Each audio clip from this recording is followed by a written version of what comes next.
Your thoughts can direct your perspective and your eyes toward God or away from Him. What do you choose?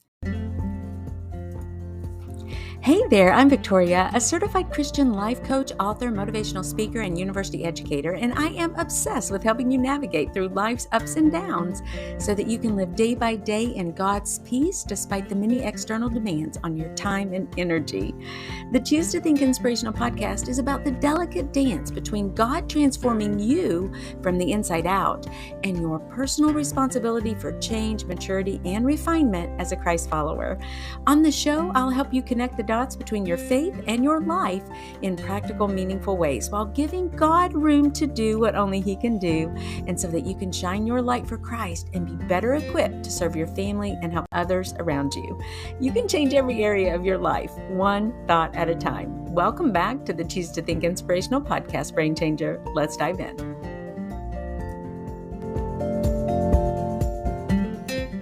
Hey everybody, it's Victoria here. And we talk so much on the show about the power of your thoughts, which influence your emotions, which become words, which influence your attitudes and mindsets, which then turn into behavior and habits. Did you catch all that?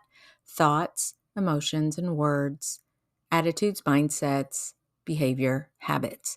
Today's episode falls under the category of choose to think about your emotional health and well-being. And it capitalizes on one word and the amazing power in that one word to help you shift your thoughts into an entirely new direction, which will settle you into new emotions, new attitudes, new mindsets, and eventually will help you to develop healthier habits and behaviors.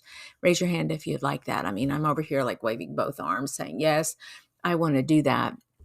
Sometimes I think that sounds impossible. And often in my own life, I have to catch myself and I have to remind myself, Victoria, choose to think. Sometimes I don't even know what my thoughts are. I only know that my emotions have taken a dip. Does that ever happen to you? Like you're going about your normal life and then suddenly, boom, out of the blue, it's like, why am I so mosey me here and woesy me and what's going on here? And you have to kind of backtrack a little bit to get to those thoughts. But let me explain by giving you just a few thoughts first, and then we're going to turn them around. Let's kind of do this together. Now, the thoughts that I'm going to offer you to see if you can use this one word to help you make the shift, these thoughts are actually themed out of Psalm 38, which we're going to read in a moment. And they center around feelings in three broad categories: personal guilt and sinfulness, physical suffering and weakness, and isolation and abandonment. Well, do you ever struggle with toxic thinking in any of those areas? I do. In other words, are you ever overwhelmed by guilt or shame? Is your body aching and you feel kind of weak? Do you feel alone or isolated, even abandoned? Well, see if you can determine the one word that causes this mental shift I'm talking about, the one that you want to start using so that you can turn your thoughts around, which in turn will give you the new attitude that you're really looking for and even influence your actions and your behavior. Now, see if you can notice what causes the pivot in your thinking as I read to you these very common thoughts that you as a Christ follower might be engaging. Here we go. I've fallen into the same temptation again. I feel so distant from God. Why do I struggle with this sin? Am I truly repentant, or am I just repeating the same mistakes? I fear I've let God down with my actions and I'm not living up to the standards He set for me. Yet I know your grace is boundless, God. I can learn from my mistakes, grow, and become a better person. Your forgiveness is my guide, and I am worthy of redemption. Now here's another set of thoughts. My body aches, Lord, and these health issues are overwhelming. It's hard to focus on anything else. My body is just not cooperating, and I'm finding it difficult to engage even in spiritual practices. Let me tell you just a little side note here about pickleball. We all have a number of aches and pains as we play. Like not too long ago, I tore my Achilles tendon, or I pulled it, and oh my goodness, it was so tough to play, and I really had to nurse it back to well-being. But sometimes the pain that you can feel with your body aches is really overwhelming. And maybe you would say, or you've thought, the pain and weakness that I'm experiencing make it challenging to feel your presence in my life, God, because I'm so consumed with this pain. Yet I trust in your healing power. Lord, my strength may falter, but your love endures. I find solace in knowing that even in weakness, I am held and cherished by you. Okay, and here's one last big clump of thoughts that you may have had. Oh Lord, I thought my fellow believers would understand, but it seems like they are distancing themselves from me because of my struggles. I feel so alone in dealing with these challenges. It's disheartening not to have the support I expected from my community. I fear that if I open up about my struggles, I'll be judged or rejected by those around me. Yet I know that your love surrounds me. I can seek connections, share my burdens, and find a community that embraces and supports me through your love. Well, did you catch the one word? Yeah, you're right. It was the word yet, and often followed by yet I know and yet I trust. Now, before we go further, is this otherwise simple mental and verbal shift enough to change your circumstances? Maybe not. But in other words, you may be in chronic pain and discomfort. You may be at the point of feeling like you just can't go on anymore. Perhaps doctors have little else to do for you medically speaking. They've even given you less than a year to live. There may be nothing on this side of heaven that will change your circumstance except a divine miracle. The prognosis may remain the same in your situation. And just saying, yet I know or yet I trust will not change your scenario. This word, however, can change your perspective, your emotions, your attitude, because your focus shifts from yourself and your very real aches and pains to your Father in heaven, to Jesus, to the Spirit who will help you carry your burdens. You end up, when you make this shift, giving more mental energy and focus to God's truth. And then you find comfort there because his love letter to you, his very word, brings you spiritual and emotional health that will help you and comfort your heart as your physical body declines. You know, there were once two prisoners named Paul and Silas who sang behind prison bars. There was once a writer named David who bookended virtually every lament that he had by casting his eyes upon God and reminding himself of God's goodness and mercy and great love. He was in dire straits, but he kept his eyes on God. There once was a king named David who stumbled horribly in his life, giving full thrust to his sinful behavior, to adultery, murder, yet he was called a man after God's own heart.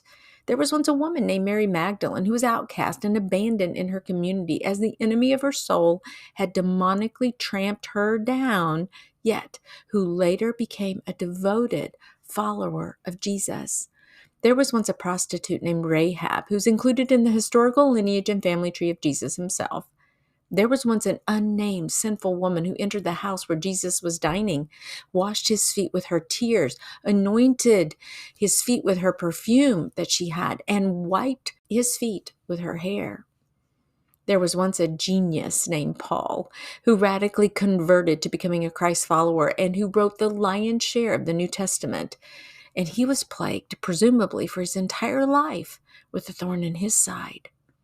So whether you suffer from physical pain, emotional or mental anguish and possible ostracization, or from the pangs of regret and shame, you too can claim your ground for joy and peace when you take thoughts captive and finish out your days on this earth with a transformed and renewed mind. Are there any benefits to making sure your thinking is lined up with what God says about himself, what he says about you, and what he says about your scenario? A resounding yes.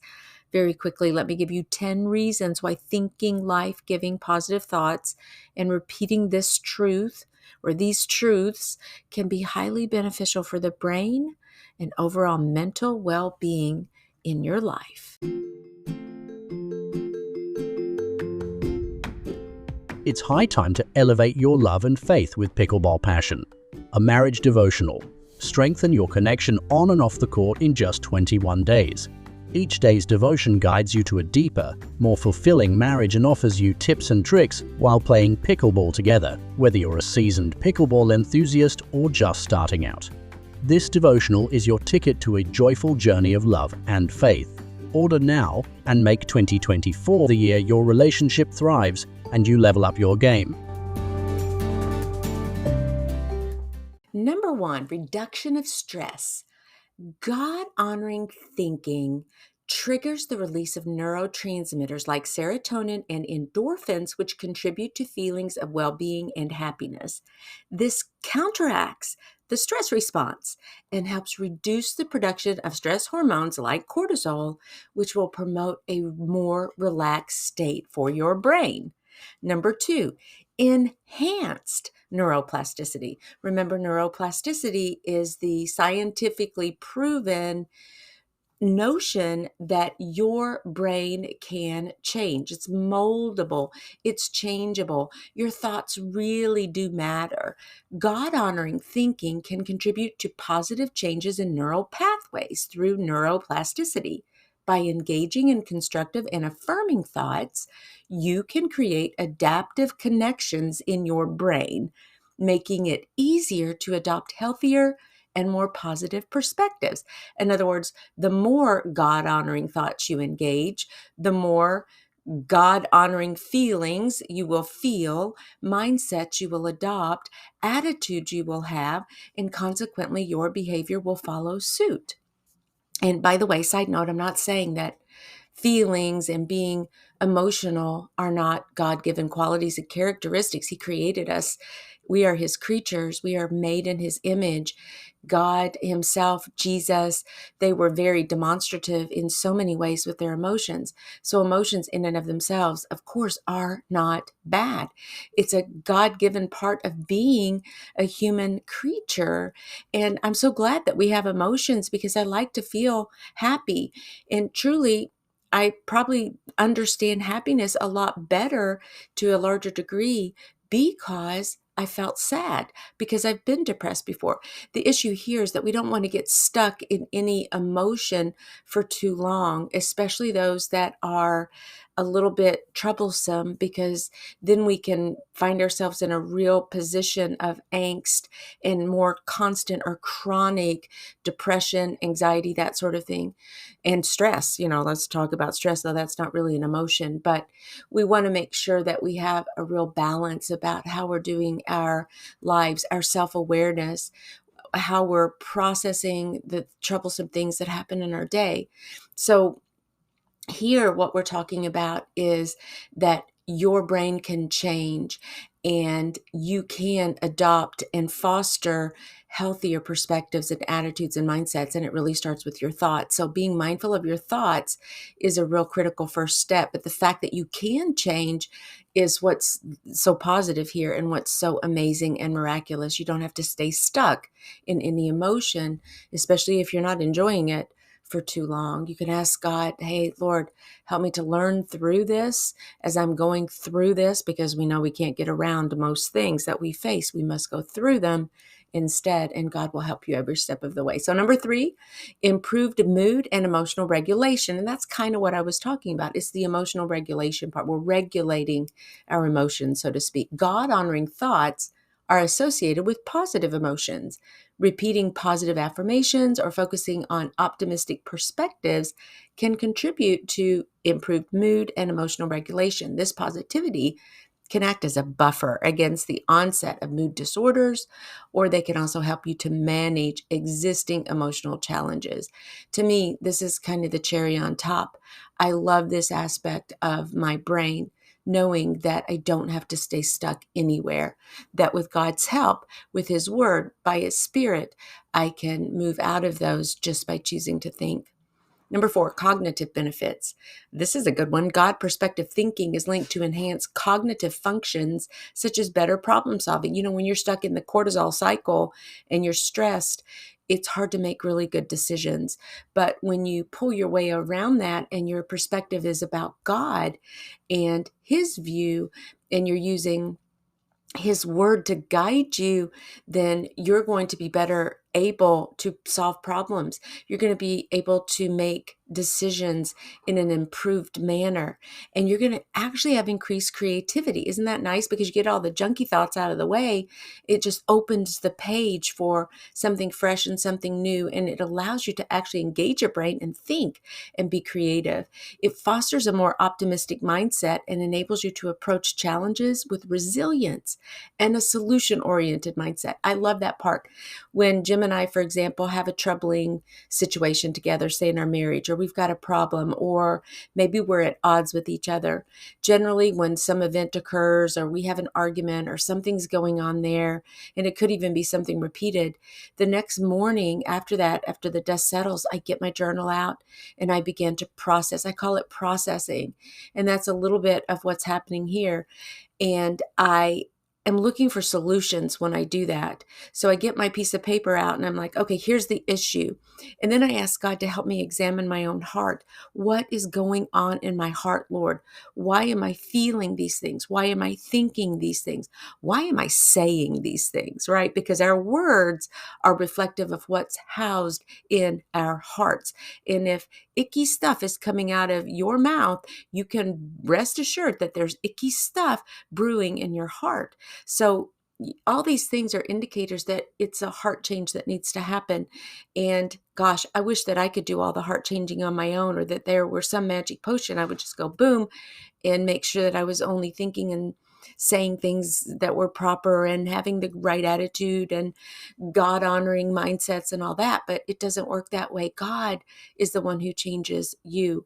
He's the one who changes me from the inside out. But processing and being self-aware and analyzing is a really good first step into partnering with God, as He is going to change your brain and give you those thoughts that you need, redirect your thoughts and your mind into a healthy direction, into a direction that is filled with truth, capital T.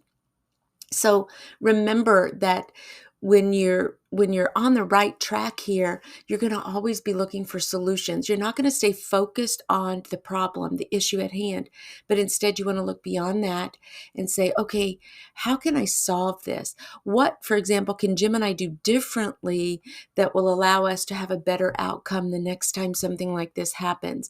What can I do differently at the point where I'm frustrated and I'm angry and I may say something that I'll regret later? How can I change? What can I do? Because Jim and I have this little saying together, and it's hashtag best team ever.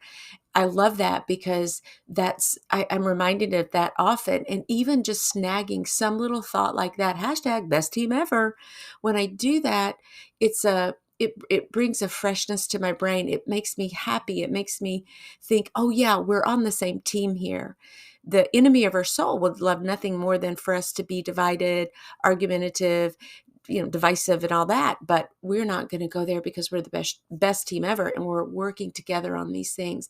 So that aspect of having cognitive benefits, knowing that when I go through all these things, that it's really helping me in the long run, and that I can choose to be resilient and have a solution-oriented mindset. That's really a big motivator for me. Tip number 5 is that, or benefit number 5 is, there are physical health benefits. Did you know that God-honoring thinking has been associated with improved physical health outcomes? It only makes sense, right? Because we don't have cortisol. We're not having anxiety, worry, fretting, anger, all of those feelings and emotions. We are not just magnifying those in our lives. Instead, we're choosing a different path. We're choosing God honoring thinking, and the physical benefits actually come as a result of that. It contributes to lower levels of inflammation inside your body, strengthen immune function. We're in the middle of winter right now. People are getting all these viruses. Don't you want that? Don't you want a robust immune system and a reduced risk of certain health conditions? Ultimately, all of this is going to benefit not only your brain, but your body. Gosh, I really want that. Number 6, enhance social interactions. God honoring thoughts often involve a more optimistic and compassionate view of yourself and of others. This can improve social interactions by fostering empathy, cooperation, and positive communication.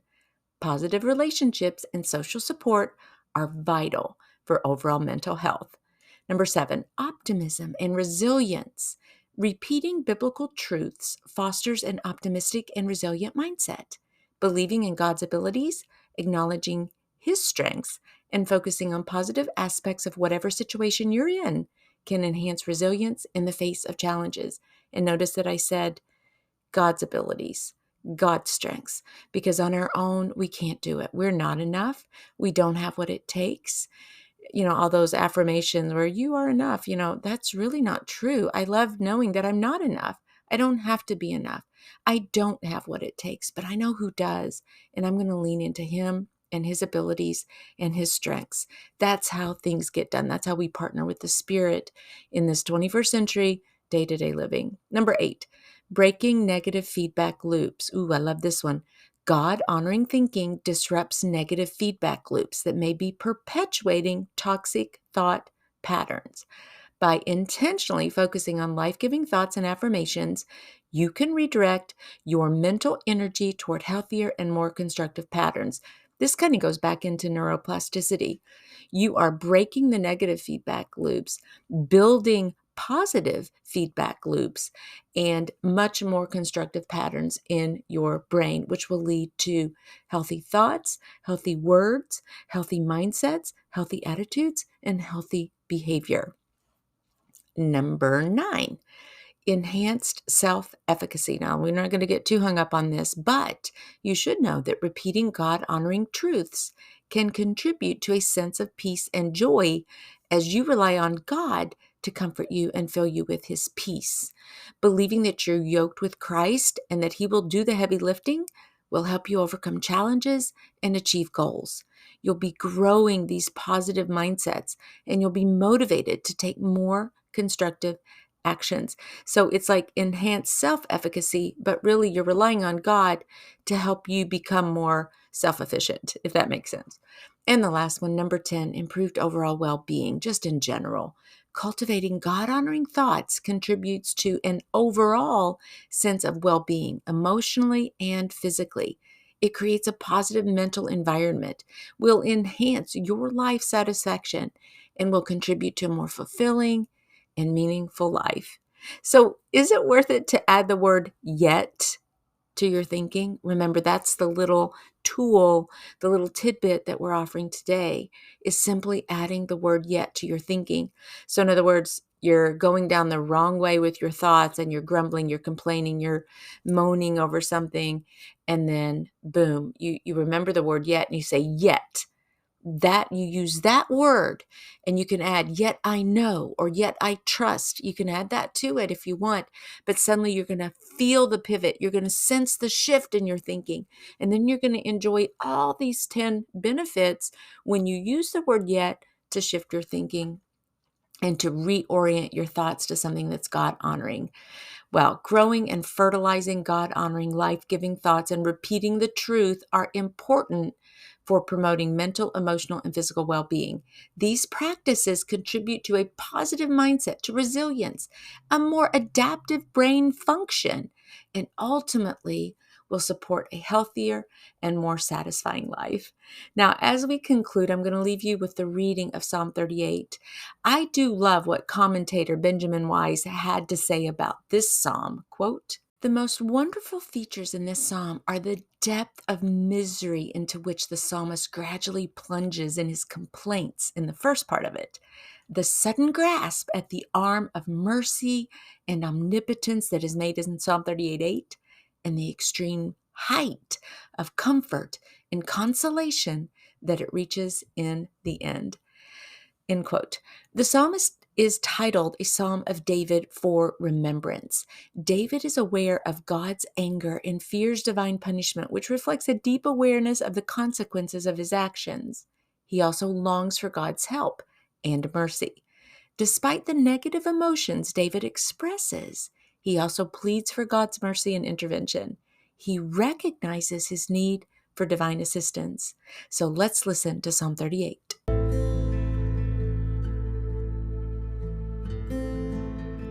O Lord, do not rebuke me in your anger or discipline me in your wrath, for your arrows have pierced me deeply and your hand has pressed down on me.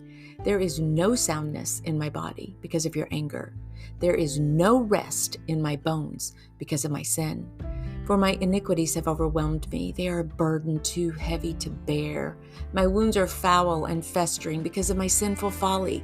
I am bent and brought low. All day long I go about mourning, for my loins are full of burning pain, and no soundness remains in my body. I am numb and badly crushed. I groan in anguish of heart. O Lord, my every desire is before you. My groaning is not hidden from you. My heart pounds, my strength fails, and even the light of my eyes has faded. My beloved and friends shun my disease, and my kinsmen stand at a distance. Those who seek my life lay snares. Those who wish me harm speak destruction, plotting deceit all day long. But like a deaf man, I do not hear, and like a mute man, I do not open my mouth. I am like a man who cannot hear, whose mouth offers no reply. I wait for you, O Lord. You will answer, O Lord my God. For I said, let them not gloat over me, those who taunt me when my foot slips. For I am ready to fall, and my pain is ever with me. Yes, I confess my iniquity. I am troubled by my sin. Many are my enemies without cause, and many hate me without reason. Those who repay my good with evil attack me for pursuing the good. Do not forsake me, O Lord. Be not far from me, O my God. Come quickly to help me, O Lord, my Savior. And this is the word of the Lord. I'd like to leave you today with a powerful reminder that your thoughts and words matter. Your thoughts can direct your perspective and your eyes toward God or away from Him. What do you choose? Your thoughts can focus on self. You could pity yourself and your seemingly wretched plot in life, or you can focus on God. Which direction do you want to look? Your thoughts can magnify your sin and shame, or they can magnify God's grace and love for you. Your thoughts can meditate and stew on your aches and pains, which are very real, or they can stew on the comfort and strength that God will give you moment by moment to endure. What do you choose? Now, you can use the pivotal word yet to turn any thought around. Go ahead, pour out your complaint to God, just like David did in the psalm, but be sure to add the word yet to all that outpouring to help you turn to God in whatever scenario you're in or challenge you may be facing. Do you remember those thoughts that we pivoted in the very beginning of the episode like this? Lord, my body is aching, yet I know you will comfort me this moment and give me the strength to keep going. Help me to focus more on the things I can do with my body than the things I can't do. Father, I feel so alone and abandoned, yet I trust that you are working things together in my life for my own good and that you are always with me. You are Emmanuel. Help me to sense your presence today. Father, I'm overwhelmed by the shame of my past, yet I know that you have restored my very soul and brought me under your wings with your grace, and by your hand, I will be forward focused, trusting that you and I have many great adventures ahead. Whatever is true, whatever is noble, whatever is right, whatever is pure, whatever is lovely, whatever is admirable, if anything is excellent or praiseworthy, I will think about such things. I am grateful to you, God, for giving me the mind of Christ. God bless you, Brain Changer, and you keep living your best thought life. I love you so much. And that's a wrap, Brain Changer. And listen, if you like what you hear, would you leave us a 1 to 2 sentence review at Apple Podcasts, share the link with a friend, or tag me on your share on social media? It would mean the world to me and would help us to keep shining the light of Christ and sharing the good news to others who are in need of encouragement. Please visit us on our website at choosetothinc.co. That's with the number 2, choosetothinc.co, to get on our monthly newsletter list. And if you need a guest speaker for your next women's retreat or church event, I'm your gal. Email me at choosetothinc@gmail.com, and that's with the number 2, choosetothinc@gmail.com. Finally, I offer limited free mentoring sessions each month where you and I can chat to help you develop a strategy for your thoughts in any area of your life. I'm a certified life coach and I have something to share. Visit choosetothinc.co and click on mentoring for more details. Also, keep in mind that the messages on this show are for informational and educational purposes only. Please consult your medical doctor for all medical issues. Thank you again for tuning in. God bless you.